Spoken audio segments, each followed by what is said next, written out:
मराठी चित्रपटसृष्टीतील लोकप्रिय अभिनेता गश्मीर महाजनी आपल्या देखण्या लूक आणि दमदार अभिनयामुळे नेहमीच चर्चेत असतो. मालिकांपासून ते चित्रपटापर्यंत आणि रियालिटी शोपर्यंत गश्मीरने नेहमीच आपल्या कामगिरीने चाहत्यांना प्रभावित केला आहे. ऑनस्क्रीन त्याच्या रोमॅन्टिक अदा चाहत्यांना भावतातच, पण ऑफस्क्रीनही तो आपल्या व्यक्तिमत्वाने सगळ्यांनाच भुरळ घालतो. काश्मीर महाजनी अनेक तरुणींच्या हृदयावर राज्य करतो. तो अनेकींचा क्रश आहे.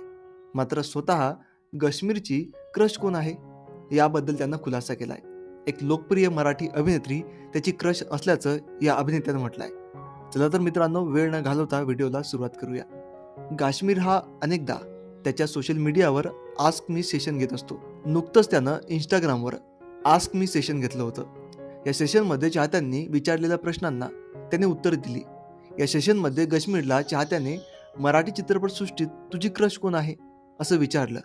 तेव्हा चाहत्याच्या प्रश्नाचं उत्तर देताना काश्मीरनं एका लोकप्रिय अभिनेत्रीचं नाव घेतलं. मित्रांनो, ही अभिनेत्री दुसरी तिसरी कोणीही नसून अश्विनी भावे आहेत. तो म्हणाला, मला वाटतं की अश्विनी भावे मॅडम ह्या माझ्या क्रश आहेत. यासोबतच त्याला आणखी एक प्रश्न विचारण्यात आला, तुझी आवडती सह अभिनेत्री कोण आहे असा प्रश्न एका चाहत्याने केला. यावर काश्मीरने हसण्याच्या इमोजीसह शेअर करत म्हटलं आहे, माझी पत्नी, कारण ती खूप अभिनय करते. काश्मीरच्या कामाबद्दल बोलायचं झालं तर त्याने आतापर्यंत अनेक चित्रपटांमध्ये काम केलंय. मित्रांनो, तुम्हा सर्वांना काश्मीर महाजनी याच्याबद्दल काय वाटतं कमेंट सेक्शनमध्ये कमेंट करून नक्की सांगा. धन्यवाद.